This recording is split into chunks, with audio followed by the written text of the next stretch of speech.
Hey, a very good evening, folks. This is Paul, N1AV for the Front Range 6-meter group.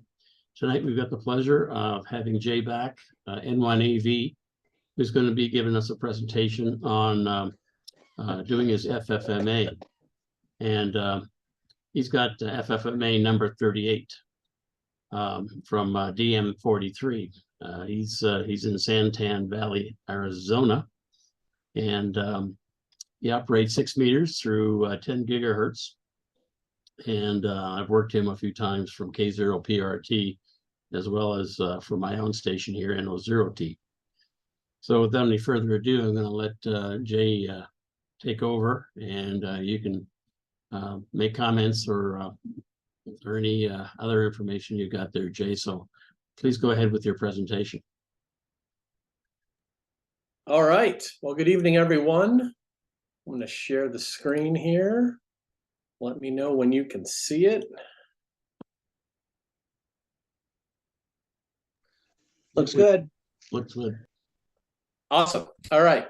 So my name is Jay, call sign N1AV, out here in Arizona. I see a lot of familiar calls on the call tonight. Some of you have seen this presentation before, so I would ask that you sit quietly and don't ruin the surprise for everyone else who hasn't seen it. There are a few slides that are different from the ones that you've seen. So this presentation I'm going to go through is how I was able to get the FFMA award in just under 1,500 days, 1,481 days from start to finish, and what I did to improve my station along the way, and what I learned, and some things I discovered as I went through the whole process. So, little thing about me, highly competitive. I like challenges. I really like hard things and completing them. So let me turn that off. So I've hiked the Appalachian Trail from Georgia to Maine. I've bicycled the entire East Coast from Canada all the way down to Key West, Florida. I operate single op high power in VHF contests and all mode, all band in the EME contests. Love chasing DXCC, worked all states, VUCC awards. I'm 3 grids away from VUCC on every band from 6 meters to 10 gigahertz. So I just like the competition and like challenges. I like finding a goal and setting a goal and then trying to achieve that goal. And of course, the last bullet on there is I love getting folks on 902 EME. And if we have time later tonight, we can talk more about that. But that's my newest passion. So the biggest part of this presentation for me to drive home to you all is that last bullet point of I fish where the fish are. And I'm gonna get back to that, but that's an important phrase to remember throughout this entire presentation. So I'm 6 meter operator here in Arizona, moved out here in 2011, and didn't have my station up, got it back set up probably around 2016. And it wasn't anything spectacular, just a 3-element beam, 100-watt radio, 857 Yaesu, just fooling around. And between then and 2018, I managed to get 100 grids. And I was excited because now I actually have wallpaper. I've got something to hang on the wall, 100 grids. You know, I am somebody. I've done something really cool. So I've got VUCC on 6 meters. And then I saw this link for Fred Fish Memorial Award above my little 50 megahertz link in Log of the World. And I went, what's that all about? And I clicked it. And the obsession began on June 4th of 2018, when I realized that there was an award out there to work all 488 grids across the United States. And at that moment in time, I just said, game on, let's try to get this done as soon as possible, as fast as I could. So we all know what the Fred Fish Memorial Award is. I'll cover this briefly. It's all 488 grid squares, contiguous the United States, excluding Hawaii and Alaska. There are some water grids with little slivers of land in them, and many of us needed those up until the very end, or still do. In 2018, when I started this, only 7 people had completed the award. Lance was actually the last one to have completed it. And currently, as of this month of this year, 52 have completed the award. So how was I going to get this done? I really needed to adopt the mindset of treat it like a job, but a job you like. A lot of us do jobs that we don't necessarily like, but I needed to find a way to make myself enjoy this. So what I decided I would do is to monitor 6 meters, 8 to 10 hours every single day, not Monday through Friday, not Monday through Wednesday, Monday through Monday, every single day from April 1st until the middle of September, generally after the September VHF contest. Conditions stateside kind of take a nosedive out here in Arizona. So I said, okay, after September, I'm really not going to pay attention. But from April 1st to September, I am locked in 8 to 10 hours a day. So what did that entail? Well, it means I was moving family vacations either before April or after September. I have a very flexible family, thankfully. I also needed technology because my office, I work from home, and my office is in the house, but my shack is in the garage. So it's not like I'm sitting next to the radio. So I had to utilize a lot of technology in order for me to spend this much time each and every day monitoring 6 meters. So some of the things I used, the FFMA leaderboard, VHF chat Slack group, Ham Alert, the QRZ search bar because it searches for more than just call signs, PSK Reporter, the AnyDesk remote software, text, phone calls, a microphone, a CW key, WSJTX, JTDX, and the SDRC software, which we'll talk about as well. All while staying married and employed was the key thing. Is, you know, how am I going to do this and still stay employed and happily married? So it was at times a little crazy, but we were able to make this work. So let's go. Grids 101 to 250. I started in June of 2018. This time span for 101 to grid 250 was June of 2018 to December 2019. I remember my first 100 grids were just a 3-element cushgraph up about 22 feet.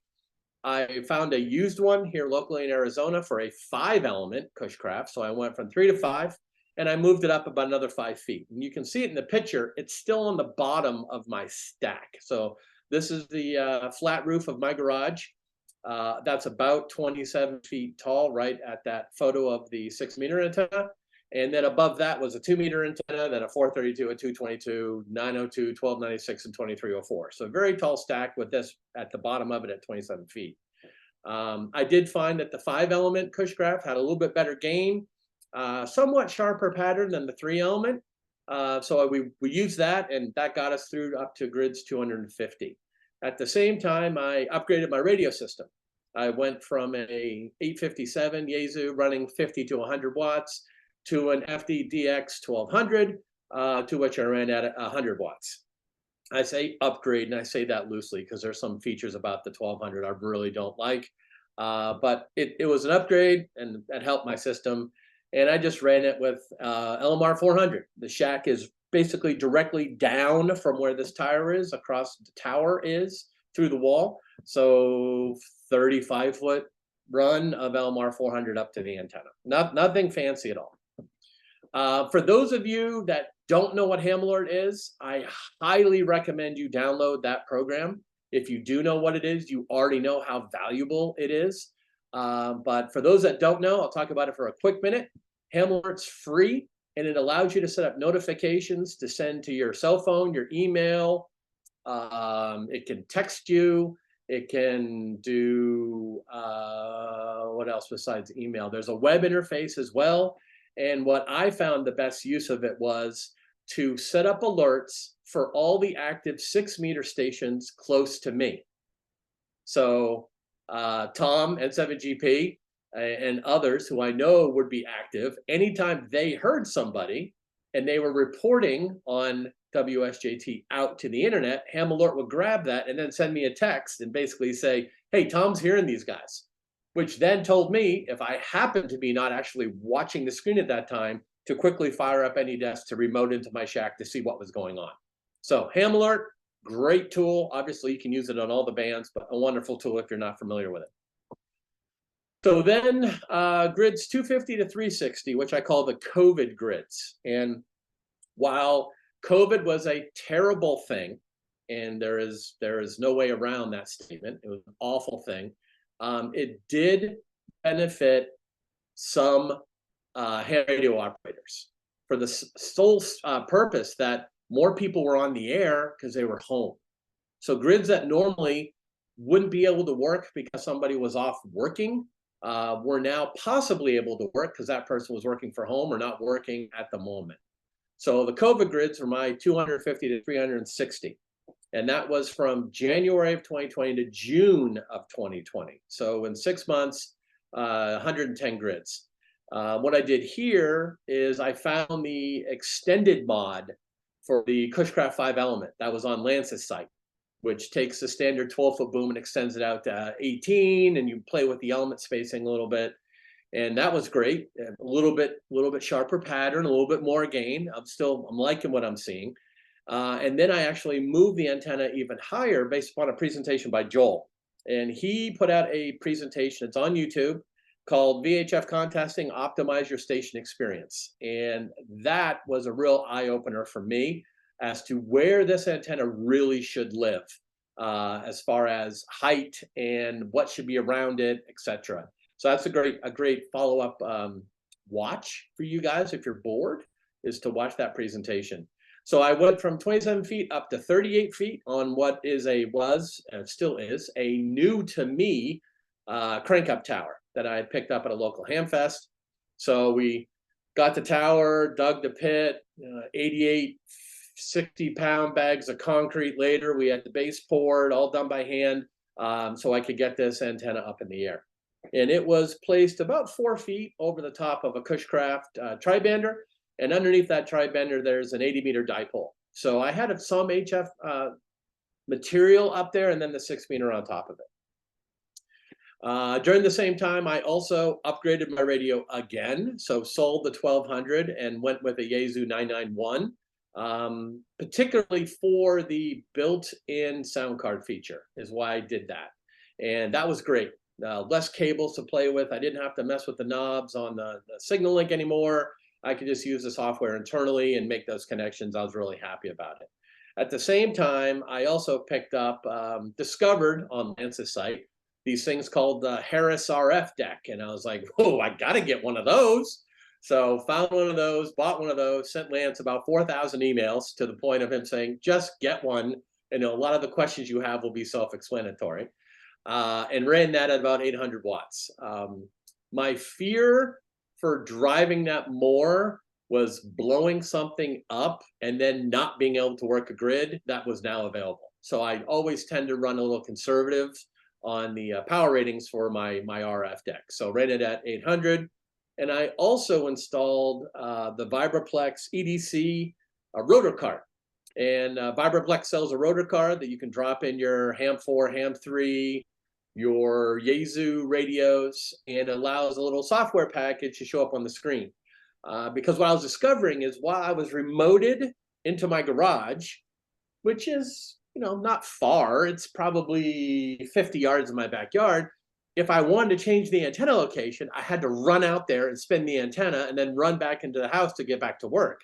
Where now with the Vibraplex rotocard, I could just click a button and the antennas would move in the garage while I'm still seated in my office. So that was very convenient to have that.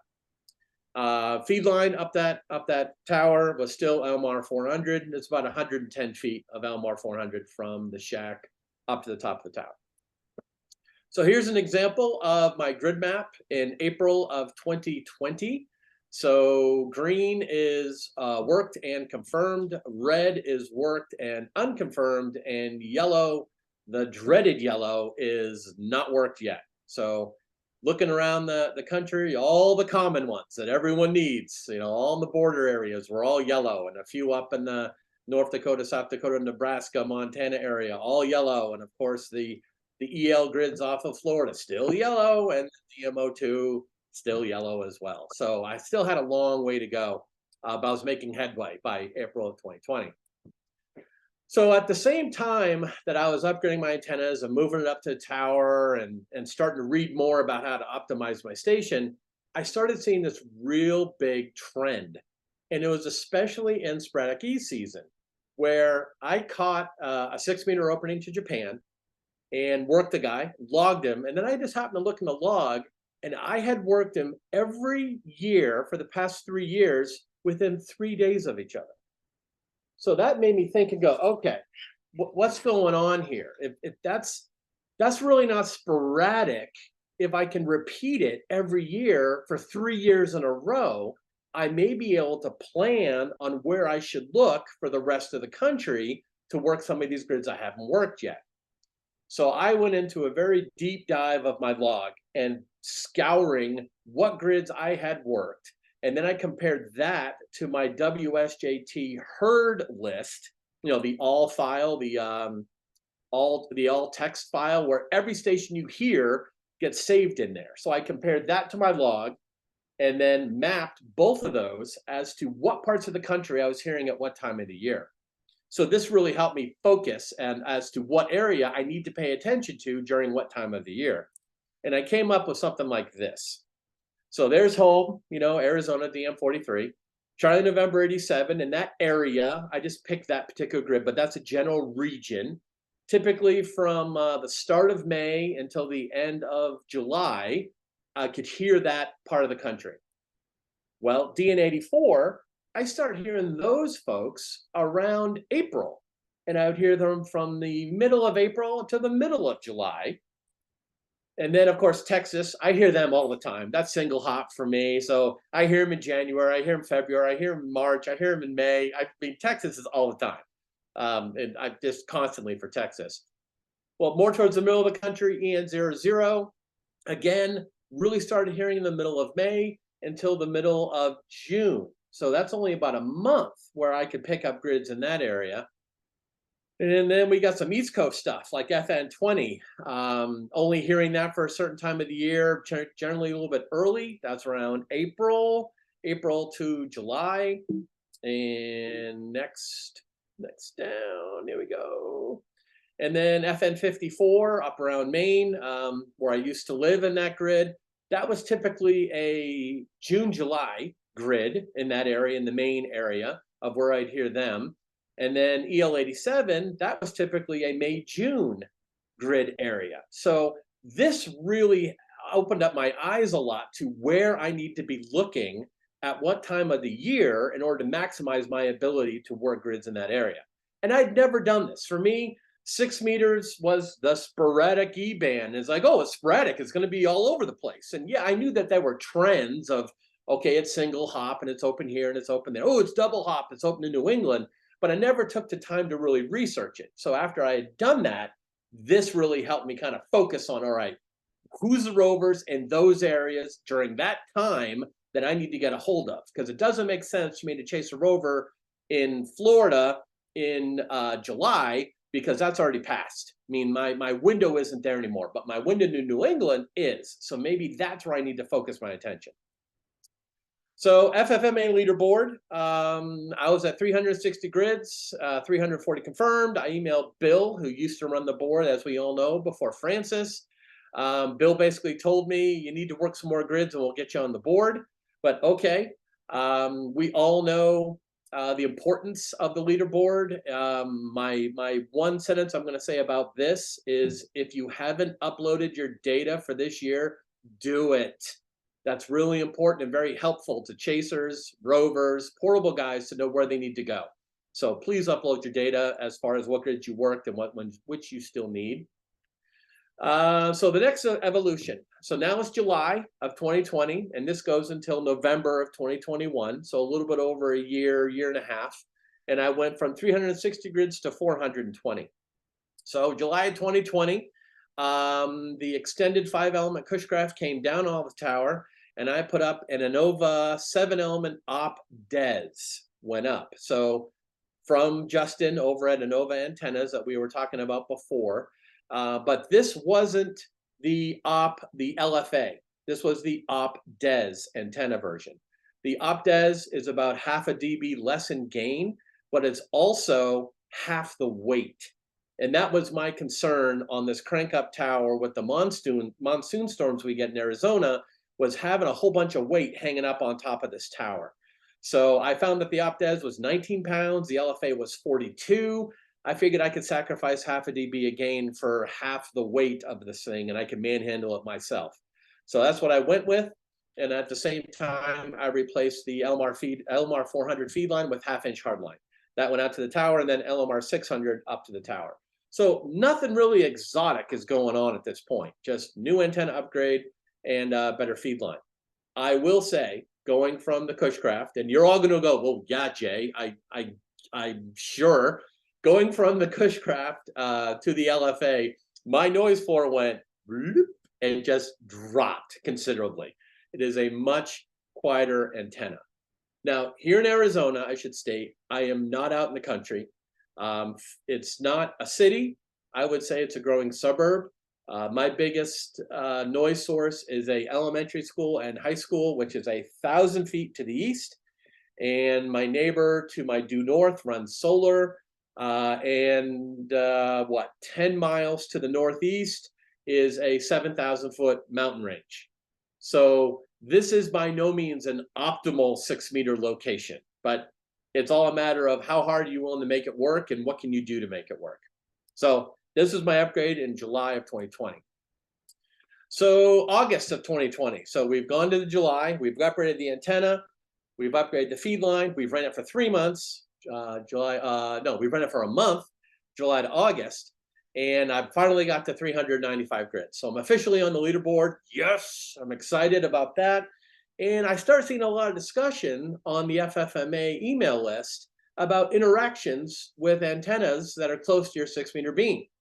And I sat and thought and went, that HF tri-bander is only 4 feet underneath this thing. Maybe that's causing some problems.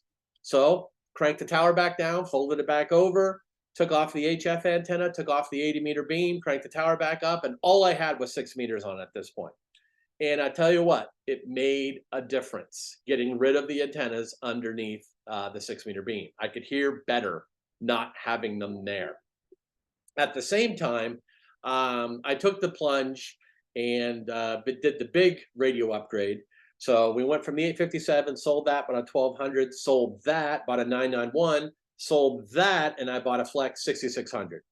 And for me, this was a huge game change because it was now the ability to look at the activity on the screen and not have to spin and listen to the activity on the screen. So at any one time, I could just look up at the screen, either out in the shack or get closer to my screen here in the office and see where activity was. So that was a game changer, and it really helped with catching some stuff that otherwise I wouldn't be able to catch. At the same time, I picked up the Harris deck. Take that back. The Harris deck was replaced with a Larkan 6-FET pallet. So I went from 800 watts to 1,200 watts with the Larkan now, the 6-FET device versus the Harris. So as a recap again, here is April 2020. Green is worked, red is worked but not confirmed, yellow is unworked. And then here's December of 2020. So back again, April and December. So a lot more green during 2020. That really helped me work a lot of grids. Still the same amount of unconfirmed grids, which always gets me a bit nervous. Different unconfirmed, but similar in the amount. But I was really starting to narrow down on the areas that I needed to fill in versus a lot of just empty holes all throughout the country. So some folks that really helped me make this happen, WB8LYJ was Jeep Portable in FN13 and FM25. We spent about a morning, 4 hours in a morning on Q65 30A, trying to work each other across the country. And we were able to complete those 2 grids with him and his Jeep Rover and his, 5-element beam there he had. And then of course, the Optez I had at my house. And then, of course, the N4EME crew. I've got to give props to these guys who went up to FN66. When they were in 66, it was 2 or 3 days that they were there. And I was calling 6 to 8 hours a day, just steady, to the point where local 6-meter ops were messaging other 6-meter ops that I knew. They weren't messaging me, but they were messaging others saying, hey, I think Jay's got a runaway transmitter because he's been transmitting steady for 4 hours trying to work these guys. And but it paid off because I was able to work them. Over the time that they were there in 66, I got a total of 4 decodes, and 2 of them were the 2 I needed to confirm the grid. So that was a lot of seat time calling those guys off and on, off and on, off and on for hours and hours on it. So now it's December, going to December of 2021. Again, I'm not monitoring everything right now. It's in that time where I'm not really monitoring the band, but I'm doing research and I'm trying to figure out, okay, what else can I do? What else is possible? So I send a lot more emails out to past FFMA holders and say, all right, what are some tips and tricks? Or who'd you work here and how'd you get a hold of them? More research on 6-meter propagation and what else I should pay attention to. I did a lot more QRZ deep dives.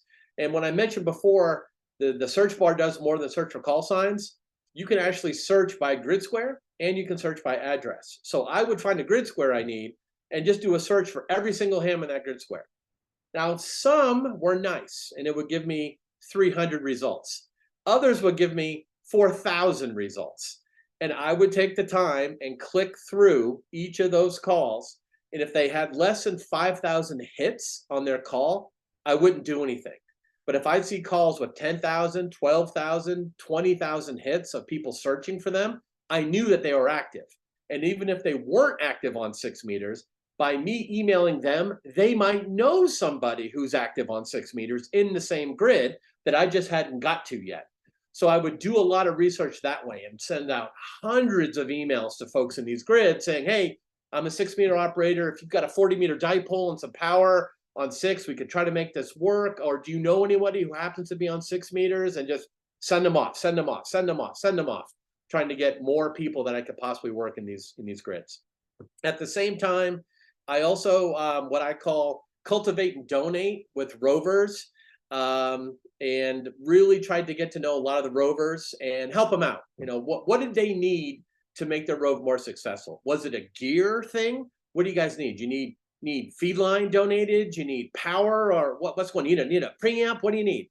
Or, you know, do you just want 50, 60, $100 on PayPal to pay for gas? You know, what it was. And I really tried to develop relationships with these folks, where I call it cultivate and donate versus the other mindset, which isn't great to see, but we do see, which is folks just basically, oh, I wish you would go here, you know, oh, you're in whatever, FN 66. Why can't you drive to FN 53?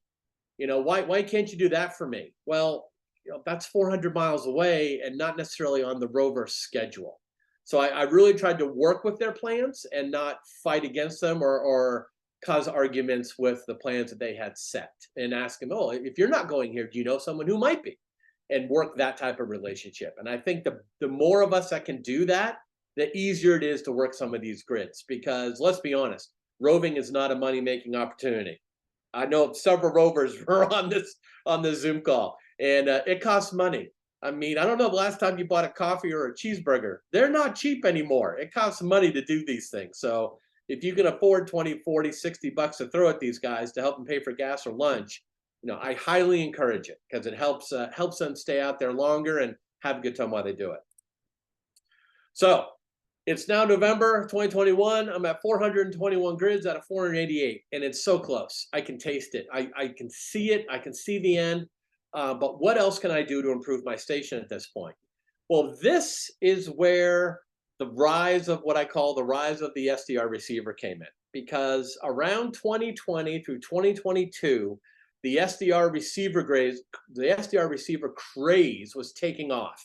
And there were several videos here on this front range 6-meter group that are on YouTube that I highly recommend you go all watch, and keep your finger on the mouse to hit pause so you can rewind it and hit play again and take notes during these videos. They're very informative.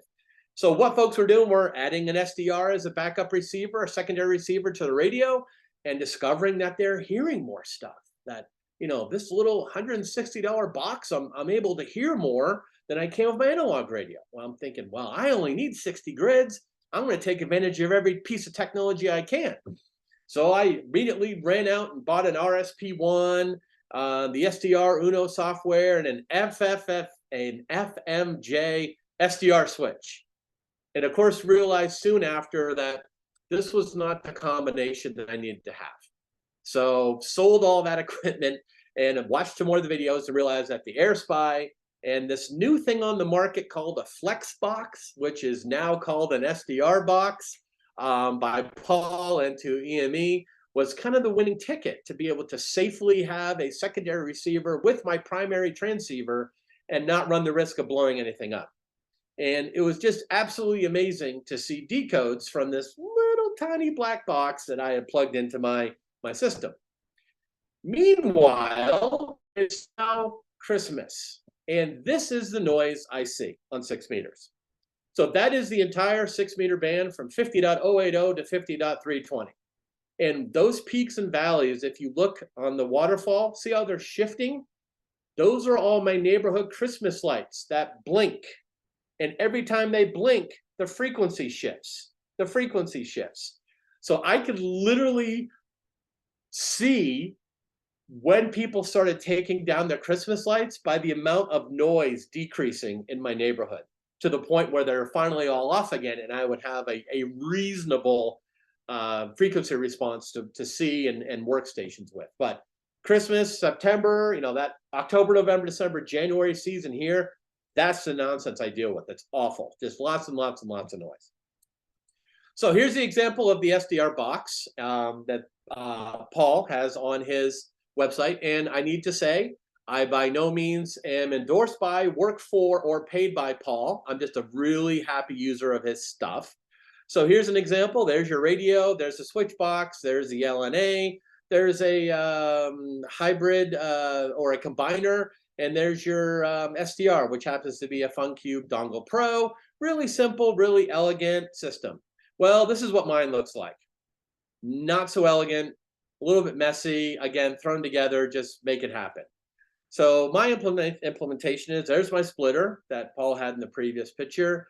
There's the Array Solutions front end protector to keep from blowing up my AirSpy. So I've got one of those in there.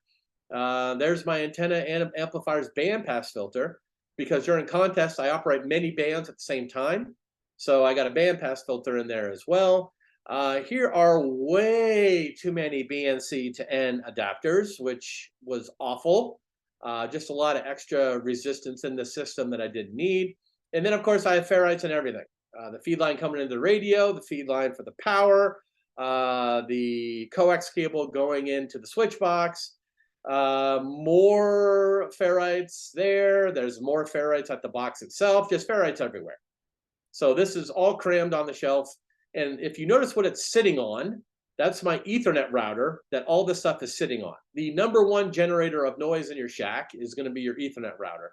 And I've got ferrites on all of those cables as well. And it just happens to be that's where it landed, was in this location.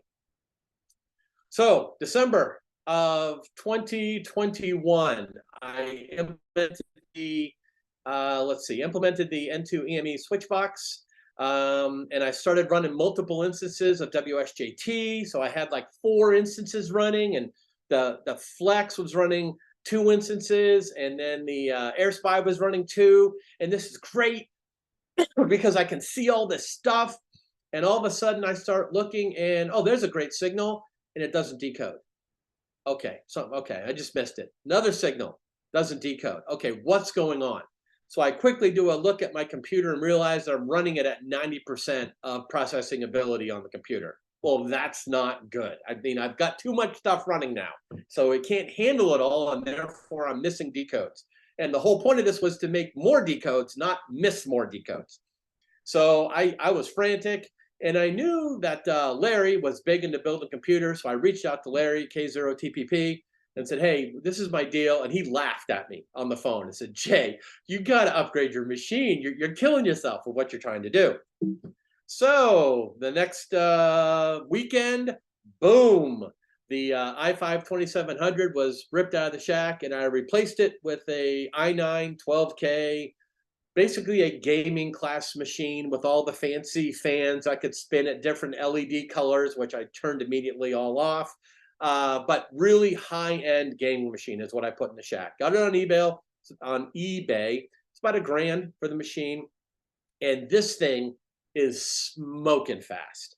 And with this, I was now able to look at 8 different instances of WSJT and JTDX, plus another instance of the receiver and SDRC for voice.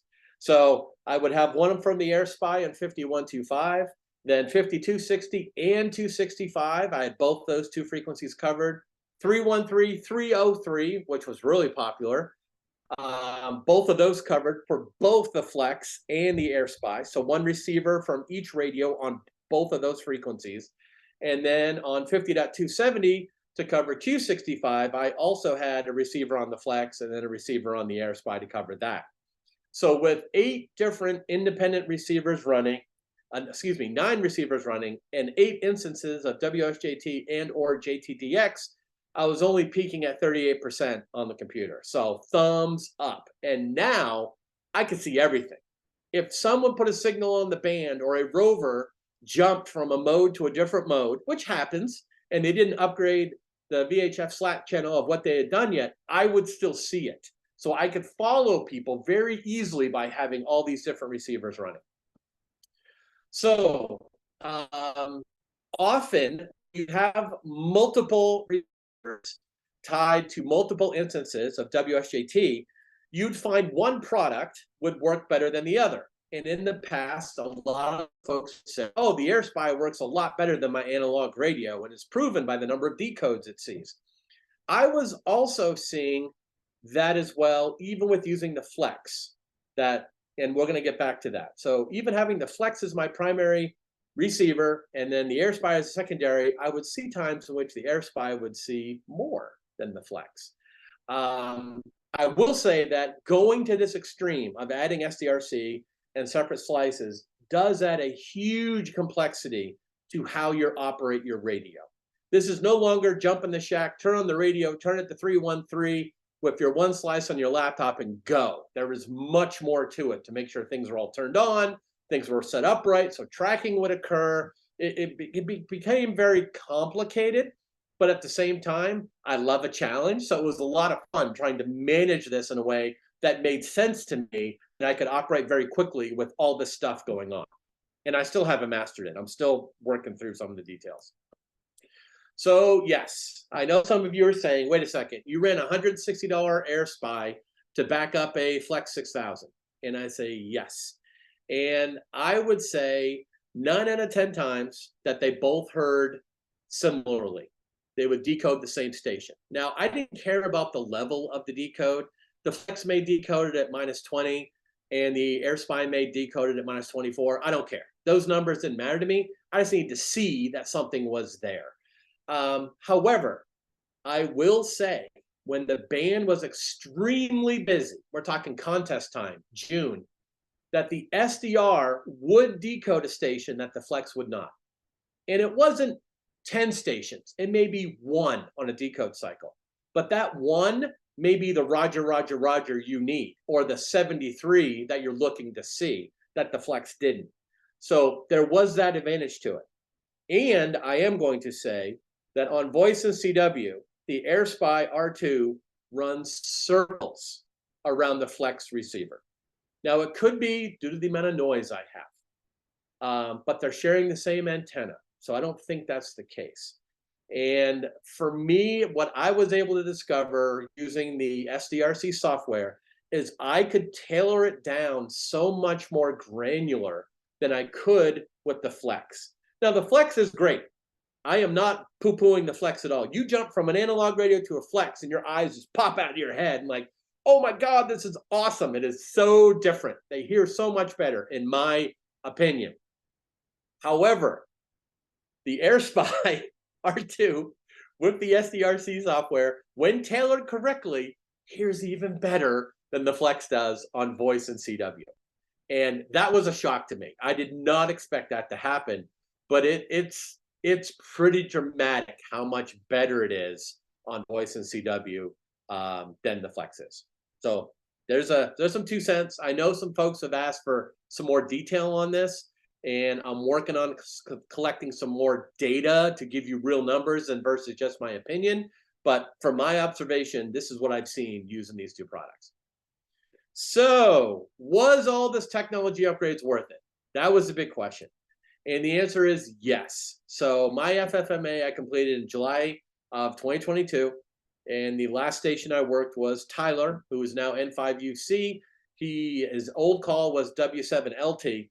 And this was when he was on the sailboat that he had chartered for 5 days out in EL58. So he ran a 3-element beam made of the buddy pole parts. So it was a buddy pole 3-element beam, basically a homebrew beam, 250 watt amplifier. I think an ICOM 705 was his driver, sitting there on the rocking roof of the boat that he was in.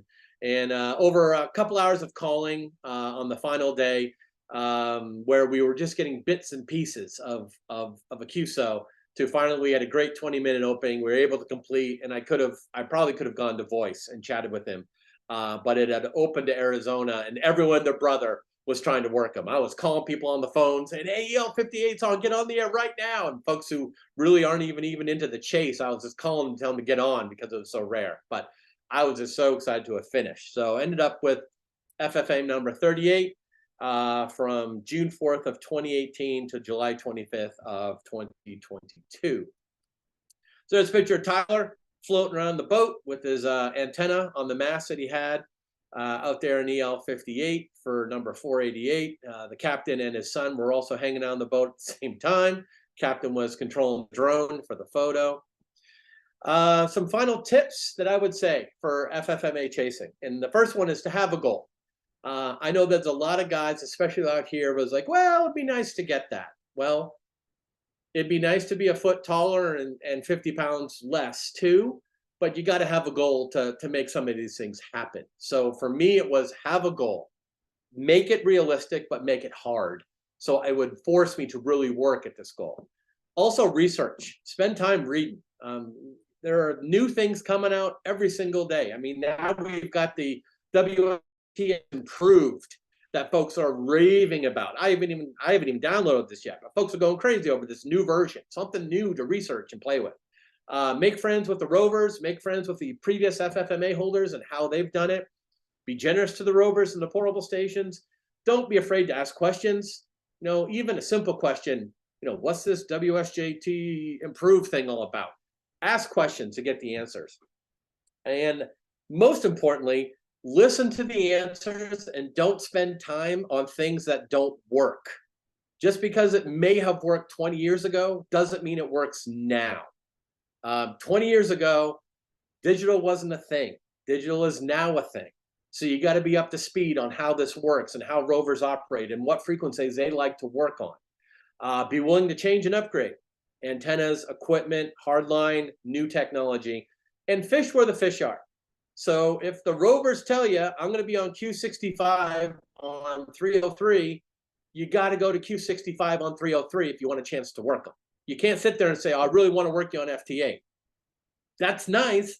The rover isn't there. So you got to fish where the fish are. If that's where they are, that's where you got to be. So I would have never been able to complete this without the help of a lot of people. So this is a very important slide for me.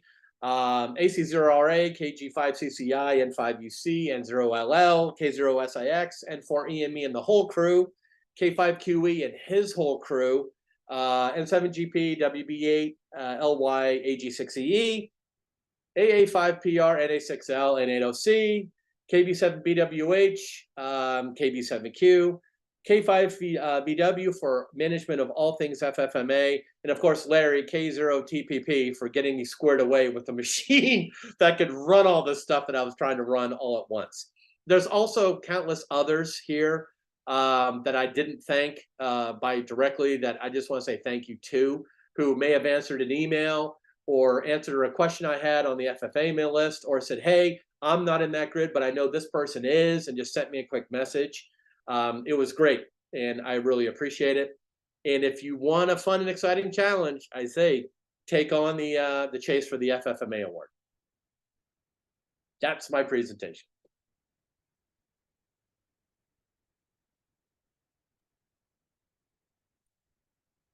Well, at this point, the other Paul is meant to say thank you very much, Jay. But seeing as he's busy looking at whatever he's reading on the internet, he hasn't realised he's finished speaking yet. So, thank you very much, sir. Oh, you're welcome. And now I found it. I was looking for the button to unmute, and it was hiding behind the screen, and I'm screwing around here trying to make it work. Thank you very much, Jay. That's awesome. That was a really, really good presentation, and very eye-opening, especially for the part about the comparison with the AirSpy R2 and the LNA and the I call it the Paul Flex box. Yeah. But that really made a lot of difference for me. Just to show you the differences, I'm down in Haswell where I'm running remote. I'm running the amplifier, and in order for me to push the LNA up higher into the food chain, I got one of those. It's transfer switches that work up to 3 gigs that have about 85 dB of isolation, and I put that in there. So the one side goes to the KW, the other side goes to the preamp going to the LNA, I moved that up there, which replaced one of my Paul Flex boxes, and the other Paul Flex box I use with my low band station. So I've got instead of an AirSpy R2, I have an AirSpy HF Plus Discovery, which is awesome on the low bands. I mean, it's just like you were saying, sideband and CW sounds so much nicer, especially with the SDR console software. Any other questions from anybody here? Rafa, are you saying something? Oh, thank you very much. Thank you for the presentation. Nice presentation. Thank you. And I do just want to say that those of you who are on the fence with the whole SDRC, SDR console and playing with it, those videos that Paul, you have hosted and you've got on the Front Range 6-meter group, those are invaluable. There's so much information in them, from working through what settings to use and what mode to how to set it up, and whether it's Hassan speaking or Bill or N2EME, everyone has done just a great job with that content. And when I was saying before we started the presentation, that was one where I literally had a notepad and my hand on the mouse, and it would get to a point I'd hit pause and I'd write everything down and rewind it and hit play again to make sure I wrote it down right. There's just so much information in there. It made it really easy to add that technology and actually start playing with it, and like, oh, okay, wow, there's way more options here than just the standard radio option that I had with the Flex. So it's an incredible piece of technology. If you guys aren't convinced yet, just listen or just get on DX Maps in the morning, and you'll see I've just got a receiver up in Platteville with a 5-element Cushcraft beam at 50 feet. Running, all I've got there is an R2, the AirSpy R2, and a ARR, or I forget, it might be the Down East preamp in front of it, and you'll see that I can hear a whole lot of stuff with that small little thing. And what I've done is I've made it into different slices, so I can listen. Right now, I've got it listening to MSK 144 in the morning and FT8 all day long, actually, for both of them. And you can see the colored lines going in all the different directions of what I'm hearing in the morning. So it's just amazing. Just look for N0T/P. That's my portable receiver up in Platteville, Colorado, just about 35 miles north of me. Just a thing on that, if you look on either the videos that we've got here or on the SDRswitch.com website, you'll see I've got some pictures of SDR console setup and Jay used a couple of them today, I think, where it shows the band receiving 7 or 8 slices all at once. All of that was done on a $35 RTL. That wasn't even done on anything as good as the R2, SPY R2, which I'm glad that other people see what I've seen over the years, because I think the R2 is about the best 6 meter receiver out there at the moment. And then just one other comment. You mentioned the Harris amplifiers that you had. I think 4 or 5 of them just come into stock. So if anybody's looking for any power, they go pretty quickly. But I think I've got 4 or 5 that I just picked up, and they give you very cheap power and very, very easy to set up on 6 meters. And the other thing is, if anybody's got any questions about setting up SDR, drop me an email, give me a call. I think I spend more time explaining it than actually operating. Very good. Any other questions? I mean, guys, you know, this is the opportunity of a lifetime here to talk to someone who's got FFMA. Hey, Paul, it's Chris, N1AV. Jay, I just wanted to congratulate you on FFMA, huge accomplishment. My question, with QSLing, how many of these grids were done LOTW versus how many cards did you have to exchange? That's a great question. I think I was 5 cards total. A lot of it was all log of the world. Excellent. And I know when I would research some of the folks I've worked, log of the world wasn't listed as an option that they did. And I was thinking to myself, man, if I've got to wait for cards, I got to send the cards in, and that's going to take time, and someone else could sneak in there and get a higher number than me. So, you know, all these things are running through your head as you're trying to run through this. And I would often see on their QRZ profile and see if they did log of the world. And if they didn't, I would just say, you know, you're one of my last 5 grids to get this, and I'm really close to submitting the paperwork. Is there any way you could submit it via log of the world? And a lot of times folks would be like, yeah, I usually don't do this, but, and they would actually take the time and upload it via log of the world. So, you know, a little social engineering helps sometimes on some of these guys. But yeah, maybe 5 cards. All the rovers who were really busy were all running log of the world. And most of the people that I see here on the screen are all running log of the world, you know, just to get it done in the log as fast as possible. Excellent. Thanks. Just as one note here, I noticed one of the gentlemen who signed in here from Southern Ireland. You got an EI station who's you've got his interest piqued up enough to sign in tonight. Well, welcome.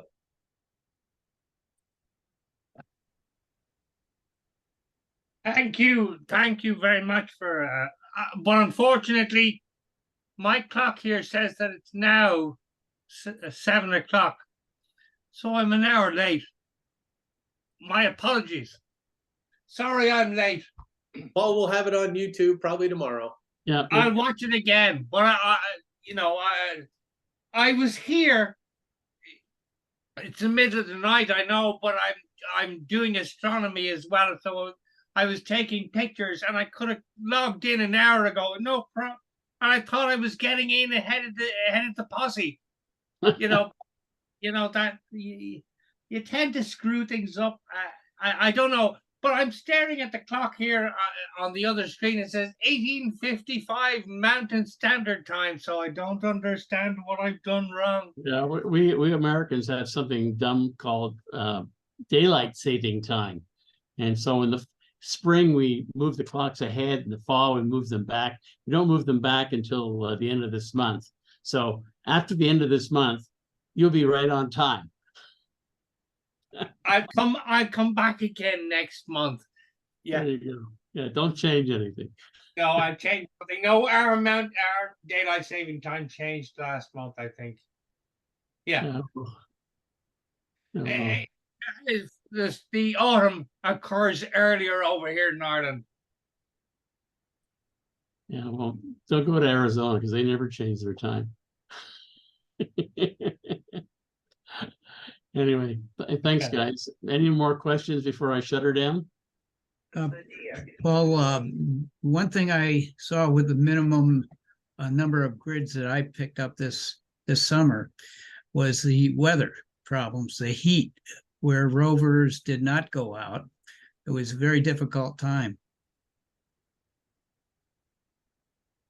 Yeah, we had a hot summer down here too. I apologize for being late too, but I've got a much better excuse. I forgot. I appreciate the presentation. I sure wish I would have been here for the beginning. And thanks very much. Yeah, don't worry, John. We'll get you on there.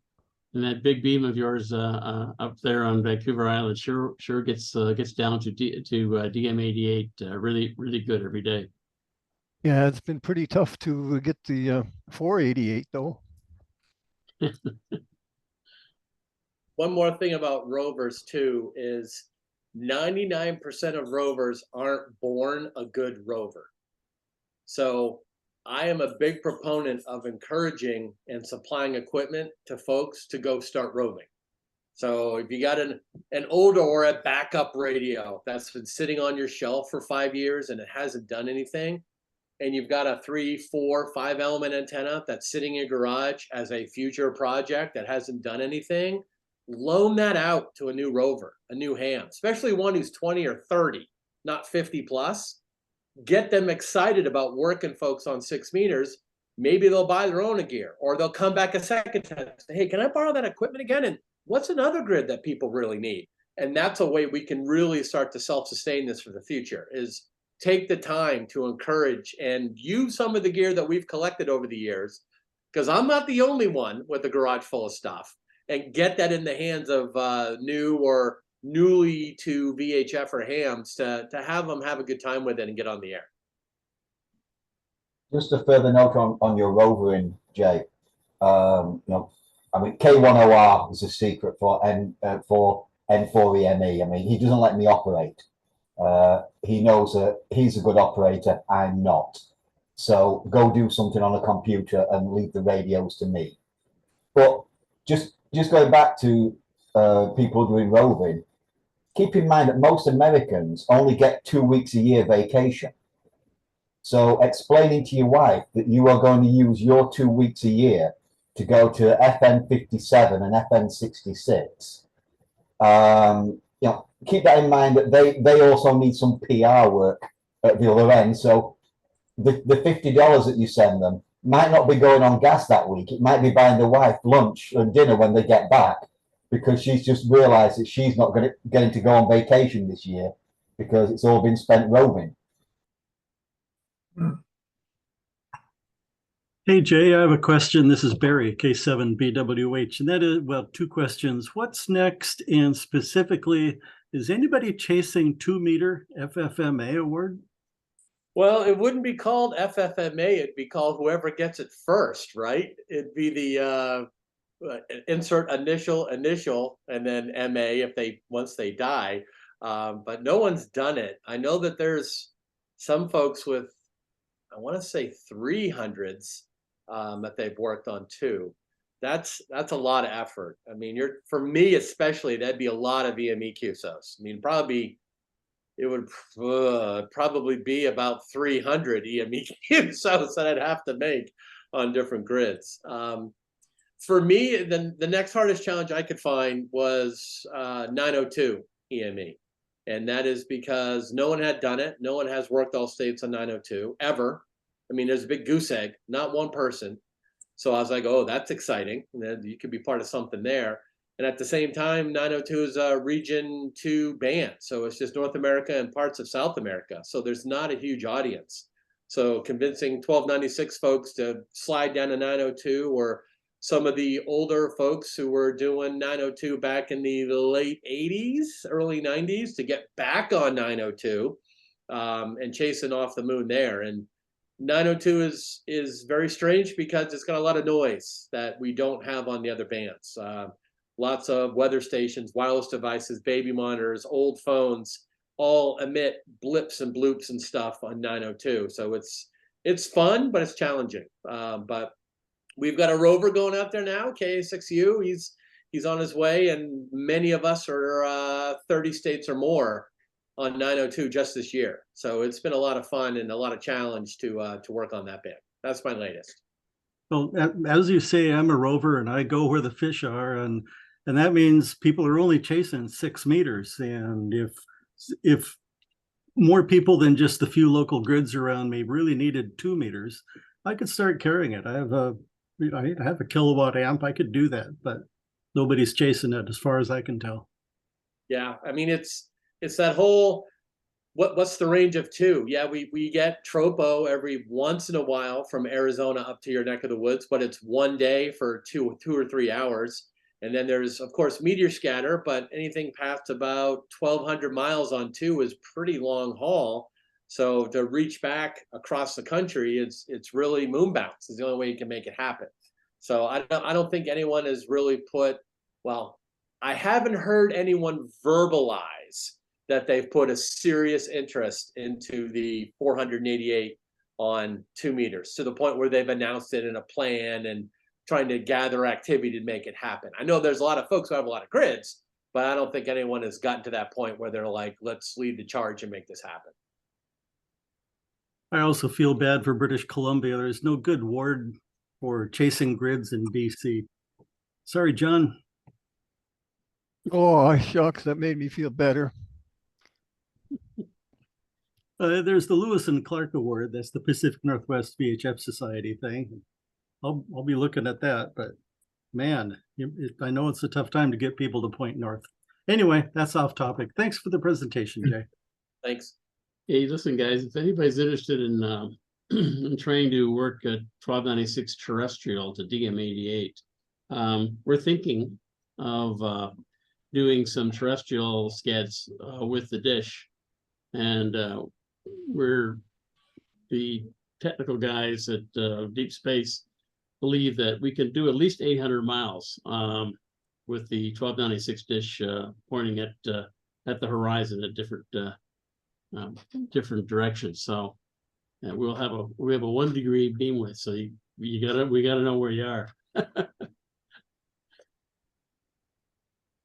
But that'll be something else. All right, guys, I'm gonna let you run. We'll see you next time. I'm going to try to see if I can schedule some time with Lance, and I'd like to get him to give us a little presentation on what things were like in 3B9, and see what the conditions were like, and why he didn't work me when he heard me. And it's that part I can't figure out, but we'll figure that out later. All right, I'll see you guys later. Have a great night. Thanks again. See you Southwest, next time. point toward VKZL. I will. Thank you.